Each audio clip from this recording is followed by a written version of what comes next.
capres-cawapres demi mendulang dukungan untuk kemenangannya. Janji-janji itu pun sebagian besar terlalu manis dan berpotensi tidak bisa ditepati jika mereka terpilih nanti. Laporan utama hari ini mengangkat tema manisnya janji mencari simpati.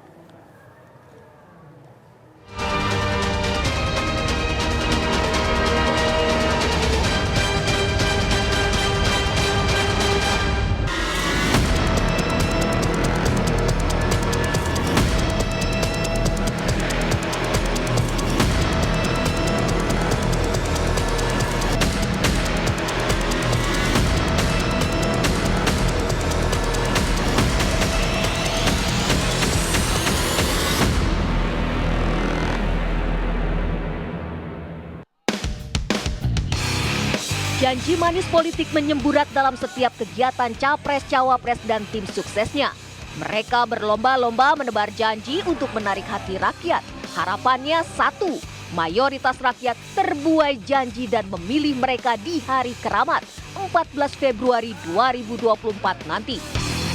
Pasangan calon presiden dan calon wakil presiden nomor urut 1 Anies Muhaimin menjanjikan setidaknya 10 program unggulan. Mulai dari menaikkan dana desa menjadi 5 miliar rupiah hingga membangun 40 kota setara Jakarta. Pasangan calon presiden dan calon wakil presiden nomor urut 2 Prabowo Gibran tak mau kalah. Mereka menawarkan 17 program unggulan.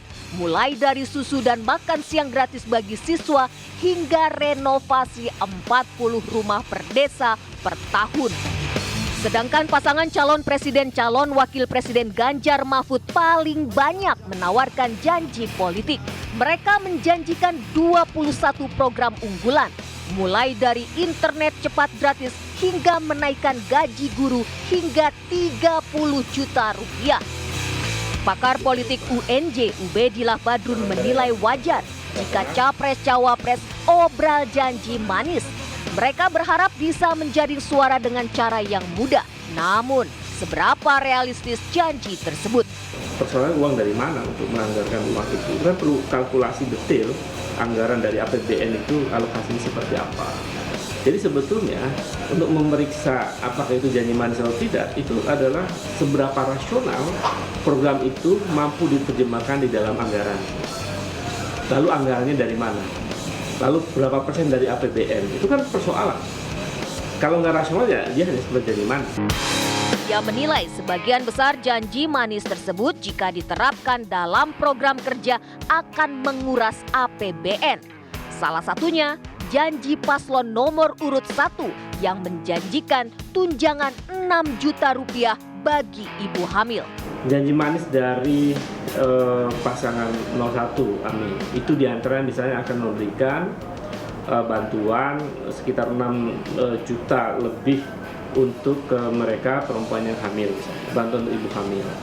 Rasional nggak tuh? Dari mana anggarannya?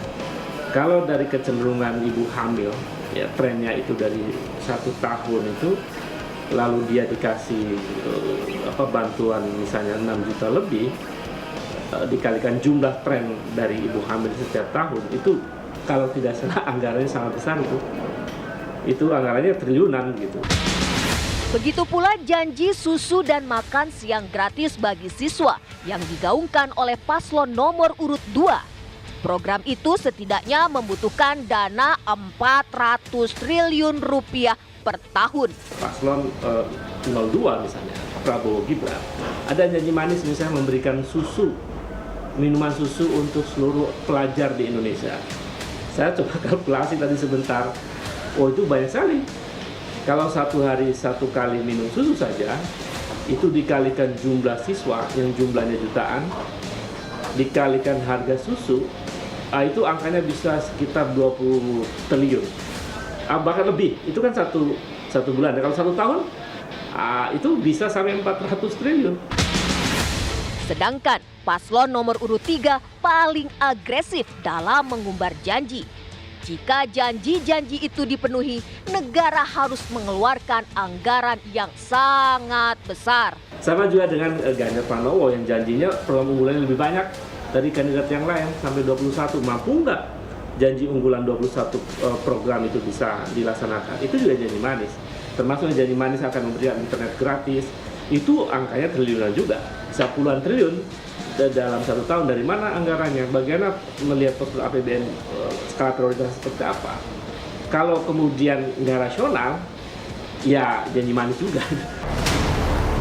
Ubed menilai janji-janji manis sangat efektif untuk menjaring suara, khususnya bagi masyarakat pedesaan. Tak heran jika capres-cawapres semakin gencar mengobral janji. Makin manis janji seorang calon presiden, makin menggiurkan masyarakat dan makin meningkatkan elektabilitas sang calon presiden.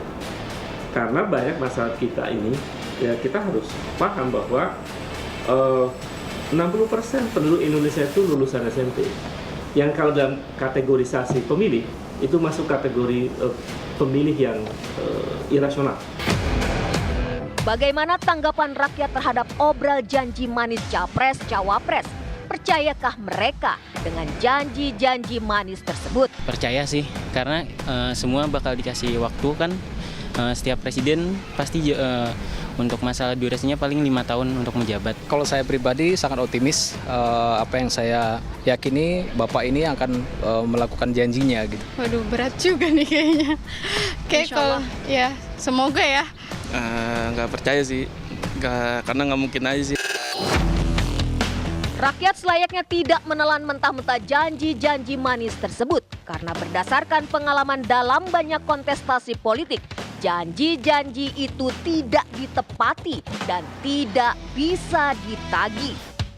Lalu apa yang bisa dilakukan rakyat jika jadi korban janji manis? Sepanjang dia janji hanya dilontarkan di arena publik, sulit diberikan hukuman dalam arti pengadilan atau penjara ya. Tetapi hukuman politik adalah melakukan kritik terhadap yang bersangkutan secara terbuka. Yang kedua, tidak lagi memilih yang bersangkutan di periode berikutnya. Saya kira itu yang paling mungkin di dalam proses demokrasi, hukuman yang boleh dilakukan oleh masyarakat. Meski janji-janji manis bisa membuai sebagian masyarakat, namun mereka harus lebih selektif dalam mengumbar janji. Tingkat pendidikan masyarakat yang semakin tinggi membuat sebagian masyarakat berpikir rasional. Jika janjinya terlalu manis, akan dianggap sebagai bualan layaknya penjual obat jalanan.